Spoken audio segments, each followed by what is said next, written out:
मुख्यमंत्र्यांच्या 100 दिवसाच्या कार्यक्रमाला आपल्या कार्यालयाला जे प्रथम पारितोषिक मिळालं त्या संदर्भात गुणगौरव कार्यक्रमाला उपस्थित झालो असो तरी माझ्यासाठी हा कार्यक्रम त्या 100 दिवसाचा नाहीच आहे. माझ्या ज्या 3 वर्षाच्या कार्यकाळात ज्यांनी खूप उत्कृष्ट काम केलं, मी म्हणेन माझ्याबरोबर ज्या सगळ्या अधिकाऱ्यांनी कर्मचाऱ्यांनी काम केलं खरंच उत्कृष्ट केलं, त्याचा एक प्रातिनिधिक स्वरूपात हा गुणगौरव किंवा समारंभ याला म्हणू शकतो.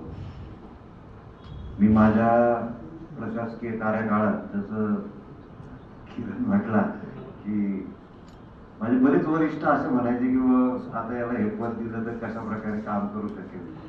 माझाही विचार तोच होता की साईडने निघून जायचं वगैरे. पहिले टीव्ही घेतलं, मग इलेक्ट्रिसिटी घेऊ, मग प्रिन्सिपल घेतलं, हळूच वर निघून जाऊ. पण काही कारणास्तव शेवटी DHO पद मिळालं आणि नशिबाने म्हणा किंवा याच्याने म्हणा मला उपसंचालक पदही मिळालं. आणि त्या सगळ्या याच्यात मी जे काही काम केलं, जे काही माझा आतापर्यंत गुणगौरव झाला तो माझा नव्हताच. माझ्याबरोबर ज्या टीमने मला खूप चांगले सहकार्य मिळाले. म्हणजे मी DHO असेल, प्रिन्सिपल असेल, TVला असेल, जे हेडक्वार्टरचं पद आहे तेच माझ्या गळ्यात पडलं. म्हणजे मला अपेक्षाही नव्हती की असं काही मला मिळेल, पण त्याचा खूप फायदा झाला. म्हणजे मी डायरेक्टली संचालक सरांच्या आणि पाटील मॅडमच्या अंडर काम केलं. प्रशासकीय सेवेचा एक चांगला म्हणजे तिथे एक अभ्यासक्रमच म्हणावा लागेल की जो मी पार पाडला आणि त्याचा मला खरंच खूप फायदा झाला. या 3 वर्षाच्या कार्यकाळात आता काही लोकांना प्रश्न पडले असतील, काही लोक मागचे, काही लोक पुढचे, त्यांनाही आपण का बोलवलं. मागचे जे आहेत त्यांनी खरंच खूप चांगलं काम केलं म्हणून त्यांना बोलवलं आणि पुढच्या लोकांवरती जबाबदारी आहे की पुढे त्यांना चांगलं काम करायचं. जे लोक बसले ते आपल्यात येणार आहेत आता रेग्युलर, त्यांच्यामध्ये पहिली जबाबदारी आहे 100 दिवसाचा किंवा याचा जरी कार्यक्रम म्हटला तर मला वाटतं आपण 100 दिवस आधीच सुरू केलं. 100 दिवसाचा कार्यक्रम जानेवारीत सुरू झाला, आपला निर्देशनाचा कार्यक्रम त्याच्या आधीच सुरू झाला. मला माझ्या दोन्ही सहकार्याचं अत्यंत मोलाचं सहकार्य मिळालं. डॉक्टर चित्ते असतील, ते काही म्हणत असले तरी मी जेव्हा नसतो तेव्हा ते उपसंचालक कार्यालयाची धुरा अत्यंत यशस्वीपणे सांभाळतात. माझ्या जवळ 50% जो काही टेन्शन असतं ते डॉक्टर चित्ते सांभाळतात. म्हणजे अक्षरशः जास्त जेवण खायला लागलं आणि समजा माझा तोल ठरला असेल मी जातो की डॉक्टर चित्तेंना भेटत आणि ते अत्यंत चांगल्या प्रकारे ते माणसाचं काउन्सिलिंग करतात. समाधानी तो आपल्या कार्यालयातून जातो. आणि दुसरं 50% काम पाटील साहेब, ते नियमात व्यवस्थित सगळं काटेकोर प्रमाणे सगळं सगळ्यांकडनं करून घेतात. त्यांच्या काही गोष्टी मला आवडतात. ते म्हणतात की एकदा म्हणजे चूक ते करायला नको, चूक केली तर ती मान्य करायला पाहिजे आणि ती आपल्याला दुरुस्त करायला पाहिजे. हा त्यांचा नेहमीचा पायंडा असतो. त्याच्यामुळे खूप माझं हे आता एक विभागीय चौकशी आणि कोर्ट केसेस या 2 गोष्टी ते इतक्या चांगल्या प्रकारे सांभाळतात की त्यांचं मला वाटतं 75% वेळ हा विभागीय आयुक्त कार्यालय, मुंबई मॅट आणि औरंगाबाद इथेच जातो. त्यांनी ते सगळं काही व्यवस्थित सांभाळलं म्हणूनही आपल्याला हे सगळे बघायला मिळालं.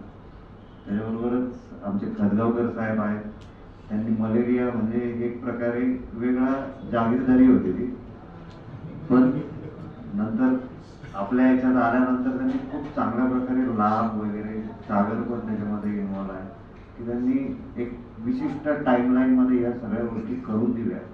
आणि मला वाटतं आपलं उपसंचालक कार्यालय असेल, मला आजही बोलतात म्हणजे मंत्री कार्यालयातही बोलतात किंवा नाशिक उपसंचालक कार्यालय एकच आहे ज्यांनी 16 फेब्रुवारी कधी GR येतो 16 फेब्रुवारी 2024चा जो GR आहे तो अत्यंत तंतोतंत पाळला आणि सगळ्यांना त्यांनी MPW असो, HA असो यांचे लाभ दिले, प्रमोशन केले. एकमेव कार्यालय आपलं आणि आपल्याच कार्यालयाचे सगळे पत्रव्यवहार टिकीट बाकीचे उपसंचालक कार्यालय फॉलो करतात. खदगावकर सरांचे खूप खूप अभिनंदन.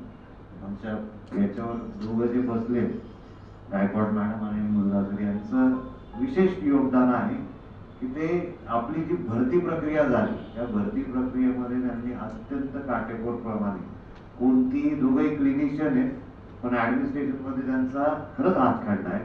सगळे आर पासून, म्हणजे मलाही जे माहित नाही ते आर त्या दोघांना माहिती आहे. म्हणजे पाटील साहेब, चित्ते साहेब असतील, यांना आम्ही त्या आरचं त्यांच्यावर सोपून दिलं की कोण कॅन्डिडेट पात्र कोण अपात्र ते व्यवस्थित शोधून काढतात आणि त्याच्यामुळे आमचा खूप भार हलका होतो. खूप दिवसापासून आम्ही ठरवलं होतं की त्यांना जेवायला घेऊन जायचं, पण आज तो योग सगळ्यात बरोबर आला. आतापर्यंतले आमचे सगळे, मला कोणतरी धुरंधर म्हटलं त्याच्याबद्दल, आस्थापनेमध्ये किंवा तक्रार विभागामध्ये देवडे साहेब आहेत वगैरे, मला खरंच काही गोष्टी काही लोकांकडनं शिकायला मिळाल्या. म्हणजे असं काही नाही की मला आस्थापना किंवा लेखामधल्या सगळ्या गोष्टी माहिती आहे. जेव्हा फाईल येते मी बोलून घेतो की बाबा हे काय बिल आहे, कोणता जी आहे, तर इतकं व्यवस्थित सगळं काही सांगणारे व्यक्ती म्हणजे देवडे साहेब. प्रत्येक जी आर त्याच्यामध्ये काय लिहिलंय, त्याच्यामध्ये आपण काय करू शकतो, इतकं सुव्यवस्थितपणे फाईलवर लिहिलेलं असतं. तरी मी त्यांना बोलून घेतो, जी आर बघून घेतो, त्याच्यातनंही बऱ्याच गोष्टी कळतात. आमच्या दोन या धुरा सांभाळणं, आस्था प्लस तक्रार, या दोन्ही धुरा त्यांनी अत्यंत चांगल्या सांभाळल्या आहेत. त्यांचे सहकारी आमचे सगळे गांगोडे आहेत, आडे आहे, गुन्हेराव आज नाही आहे, त्याने मेडिकल ऑफिसरचं खूप चांगलं सांभाळलं. आता स्वप्नील नाही आला का, स्वप्नील आहे. नंतर सगळ्यांनी खूप चांगल्या प्रकारे आमची आस्था एक सांभाळली. आधी आस्था 2, आस्था 3चे कामं त्यांनी खूप चांगल्या प्रकारे केले. जाधवकडे मला वाटतं 2 होता आधी, नंतर आता ते न्यायिक विभाग सांभाळत आहेत. न्यायिक विभागात आम्हाला प्रचंड प्रॉब्लेम क्रिएट झाले होते, म्हणून मी जाधवांना तिकडे पाठवल्यानंतर त्यांनी फार चांगल्या प्रकारे न्यायिक विभाग सांभाळला आहे आणि त्याच्यामुळे आज आमचे बरेचसे प्रॉब्लेम हे कमी झाले. नंतर सर्वात अवघड आस्थापना म्हणजे आमची नर्सिंगची आस्थापना. आधी बसवावे मॅडम होत्या, त्यांनी खूप चांगल्या प्रकारे ती आस्थापना सांभाळली. आता डोंगरे आहेत, त्यांनी ते नियम दाखवतात मला बरेचसे, पण करतात व्यवस्थित. त्याच्यामुळे सर्वात जिथे आम्हाला प्रॉब्लेम येतो ती आस्थापना खूप चांगल्या प्रकारे सांभाळली. मेडिकल बिलांचं शिक्षण असेल ते उमेश आहे. आमचे कस्तुरे जरी दुसऱ्या कार्यालयात गेले असतील तरी आजही आमचं टेंडर बाकीच्या सगळ्या गोष्टी खूप चांगल्या सांभाळतात. आमचं HMR युनिटने खूप चांगलं काम केलं, म्हणजे याच्या निर्लेखनाच्या बाबतीतही खूप सुंदर काम केलं, त्याच्यामुळे आम्हाला चांगले मार्क मिळाले.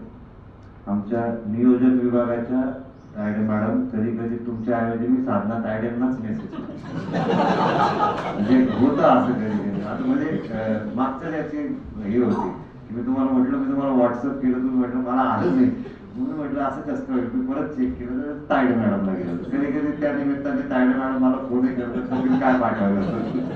पण नियोजनाचा एक हाती कारभार त्या खूप सुंदर बघतात आणि त्याच्यामुळे मला बऱ्याच वेळेस, आणि नियोजनाचं सर्व काही हे रिलेटेड सगळे VIP लोकांचे आहे. म्हणजे विखे पाटील साहेब असतील, भुसे साहेब असतील, सगळ्यांचं कुठे येऊन अडकतं तर नियोजनात येऊन अडकतं. आणि सर्वात महत्वाचे, सगळे लक्षवेधी असो किंवा इलेक्टिव्ह असो, ते सगळे नियोजनात असतात. पण मला आजपर्यंत असं कधीही आढळलं नाही की खालून आलेला प्रस्ताव वेळेत वर गेला नाही किंवा वरून आलेल्या क्वेरी वेळेत खाली गेल्या नाही. त्याच्यामुळे त्यांनी इतका सुंदर तो सगळा कार्यभार सांभाळला आहे. मला आता या 3 वर्षामध्ये 9 अधिवेशनं झाली, पण कधी मला खाली बघायची वेळ आली नाही तायडे मॅडम. तक्रारीच्या बाबतीतही खालकर मॅडम आणि वसवा मॅडम खूप सुंदर बघतायत. वाघ पळून गेलं वाटतं वाघने खूप चांगल्या प्रकारे तो कार्यभार बघितला होता. आपल्या तक्रारीचं प्रमाण खूप कमी झालंय. त्यांनी खूप चांगली सिस्टीम ती लावून घेतली. बऱ्याचशा तक्रारी ज्या गरजेच्या नव्हत्या त्या सगळ्या काही त्यांनी निकाली काढल्या. त्याच्यामुळे आपल्या कार्यालयातलं त्याच्यातही आपल्याला खूप चांगले मार्क मिळाले. आमचे सगळे औषध निर्माण अधिकारी, आधी किरण होता, आता रोहित आहे, वैष्णव मॅडम आहे, खूप चांगल्या प्रकारे. अडचणी तिथे फार प्रचंड असतात, म्हणजे आता तुम्हाला तो विभाग तिकडे बसत असल्यामुळे कल्पना नाही, पण त्या सगळ्या अडचणींवर ते व्यवस्थित मात करतात. काही ना काही नियम काढ, कुठून ना कुठून औषध हे कर, लस आण, ती पोहोचव, कुठेही कधी कमतरता भासू देते. मागच्या काळात खूप तुटवडा होता. पूर्ण राज्यातनं फार गडचिरोली पासून आपण चंद्रपूर पासून औषधं आणली, त्या त्या जिल्ह्यांना पोहोचवली. त्याच्यामुळे तो तुटवडाही कधी भासू दिला नाही. आणि सर्वात महत्वाचे आमचे वाहन चालक म्हणजे आता काकुळते क्लास 3 झाले, चांगलं काम करतायत संदर्भाला. बाकीचे खेळणार आहेत, वागणारे आहेत. आमचे रणजित, सचिन यांनी खूप चांगलं काम केलं. वेळोवेळी सगळ्या कार्यालयाला मदत केली, योग्य वेळी पोहोचवतात सगळ्यांना. आणि आमचे सगळे मग निचळ असतील, रवी आहे, भोईर मॅडम आहे, पानसे आहे, यांनी खरंच म्हणजे मला आठवतं ज्या दिवशी टीम येणार होती मी नव्हतो. म्हणजे एक म्हणतात ना सिस्टीम तयार होते, तशी या कार्यालयाची एक सिस्टीम आहे. व त्या दिवशी नेमका मी सुट्टीवर होतो आणि मी प्लेनमध्ये बसणार होतो, तेव्हा मला त्या टीमचा फोन आला की आम्ही ह्या तारखेला येतोय. म्हटलं मी नाही, तुम्ही पोस्टपोन करू शकता का? ते म्हणे आम्ही पोस्टपोन 1-2 दिवस करू शकतो. म्हटलं नाही, 1-2 दिवस तर आम्ही पाटील साहेबांना फोन केला. म्हटलं मी नाहीये या सगळ्या मूल्यमापनाच्या वेळेस, तर तुम्हालाच सांभाळावं लागेल. पाटील साहेब म्हणे सर 3 दिवस द्या, 3 दिवसाला आम्ही सगळं करतो. आणि खरंच 3 दिवसामध्ये ते अतिशय सुंदर कार्यालय बनवलं, साफसफाई झाली सगळी. त्याच्यामध्ये कस्तुरे आणि आमचे सगळे वर्ग 4चे कर्मचारी आहेत, त्यांनी खूप काम केलं. म्हणजे मला पाटील साहेबांनी, मी जेव्हा बाहेर होतो देशात तेव्हा फोन करून सांगितलं की सर एवढी सगळी चकाचक आपलं कार्यालय केलं, त्याच्यात यांचा सहभाग चांगला आहे, खूप मोठा आहे. टीम आल्या एक प्रसन्न हे वाटलं म्हणे. आणि मग त्याच्यामुळे आपल्याला हे सगळं काही मिळालं. कोणाचं आमचे विभागीय चौकशी जे गावित साहेब आहेत, थोडं कोणाचं नाव वगैरे राहून गेलं असेल. NHMचे आमचे कर्मचारी आहेत, डेटा देण्यासाठी थोडंफार त्यांना रागवावं लागतं, कारण की ते आपल्या नियमित सिस्टीम मधले नाहीये, त्यांना त्या गोष्टीचं तेवढं गांभीर्य नसतं, म्हणून मी रागवतोय कधी कधी. पण मला वाटतं तसा प्रसंग फार कमी आला असेल आपल्या कार्यालयात. पण जर जुना हे सगळं बघितला ना, की मी आल्यापासून आपण काय काय काम केलं, मी जस्ट तिथे बसल्या बसल्या विचार करत होतो की आपण खूप लोकांचे आता 1 पासून 4 पर्यंत सगळ्यांच्या ज्या काही तुमच्या ज्येष्ठता याद्या आहेत त्या आपण 1 जानेवारीला पब्लिश करायला, मार्च पर्यंत त्या अंतिम व्हायला. सगळ्यांचे प्रमोशन हे आपण रेग्युलर केले. त्याच्याबरोबरच जितक्या लोकांचे आपल्याला जे काही लाभ द्यायचे होते, म्हणजे हिंदी मराठी भाषा असेल, त्याच्यानंतर तुमचं प्रोबेशन टर्मिनेशन असेल, स्थायित्व असेल, 10, 20, 30चे लाभ असतील, 50-55चे सेवा नियमित करण्यासाठी गोष्टी असतील, त्या सगळ्या आपण बऱ्यापैकी क्लिअर केल्या, निर्लेखन केलं. त्याच्याबरोबरच आपण ते जुनं कार्यालय सगळं तुटणार होतं, तिथलं सगळ्या गोष्टी निर्लेखित करून आपण इकडे एक मोठं स्टोअर बनवलं.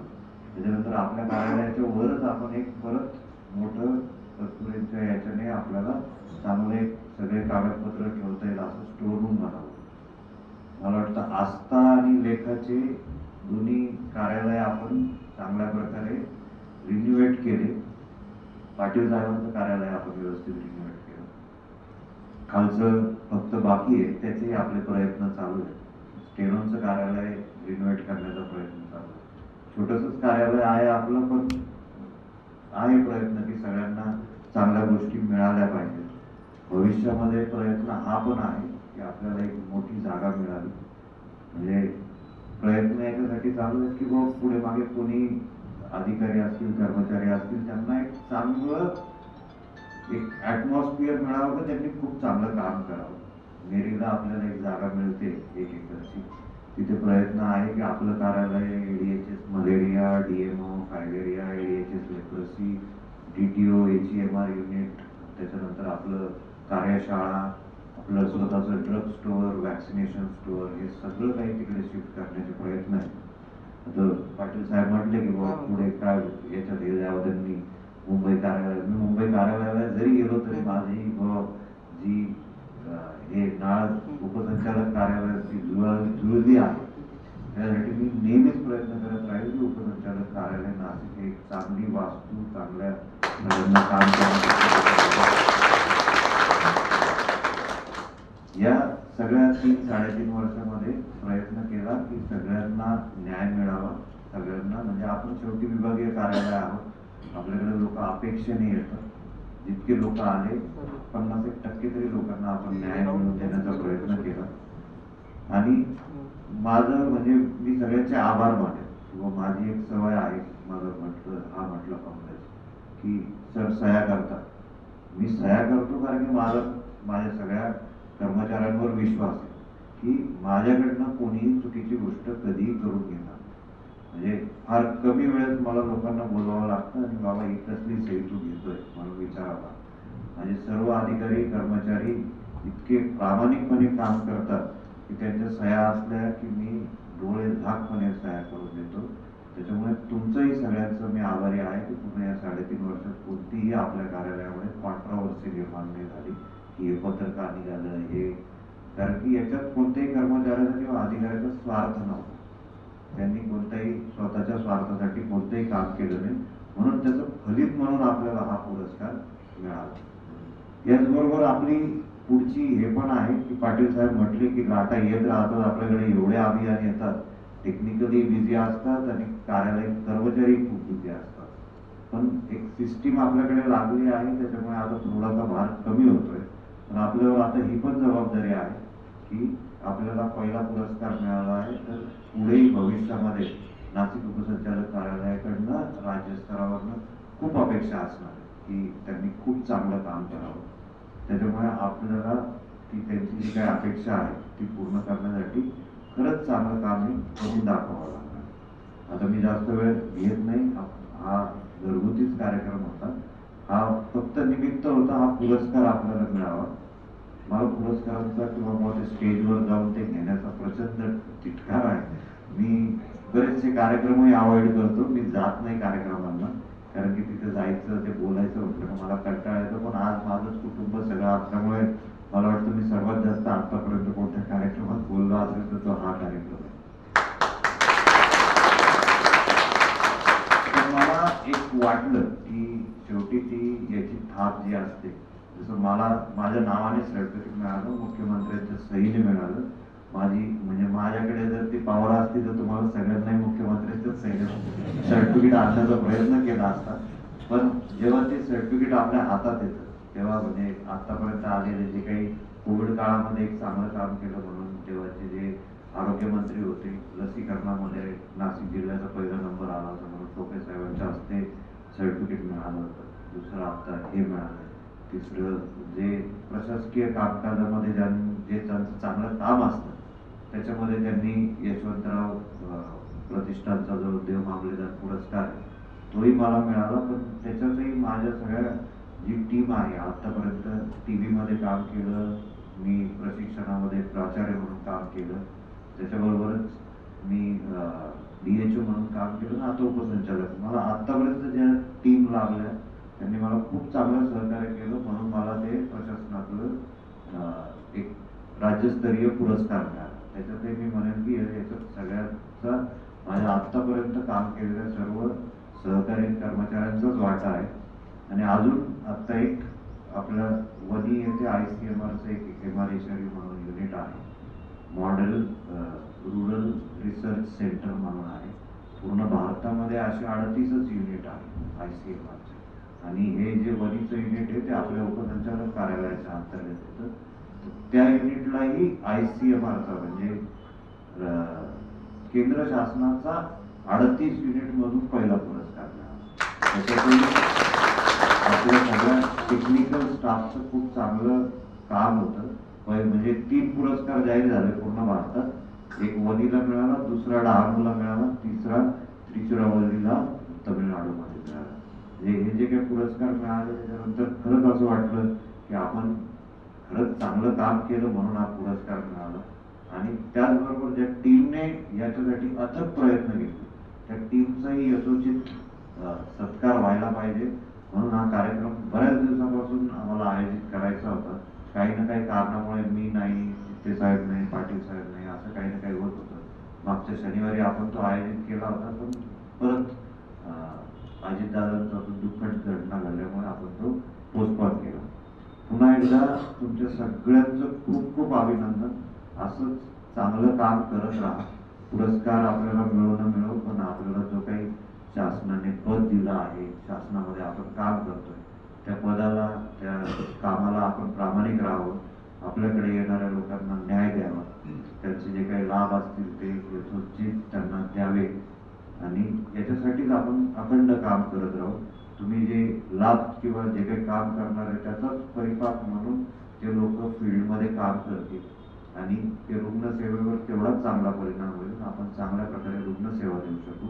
म्हणून पुन्हा एकदा तुमच्या सगळ्यांचे खूप खूप अभिनंदन माझ्या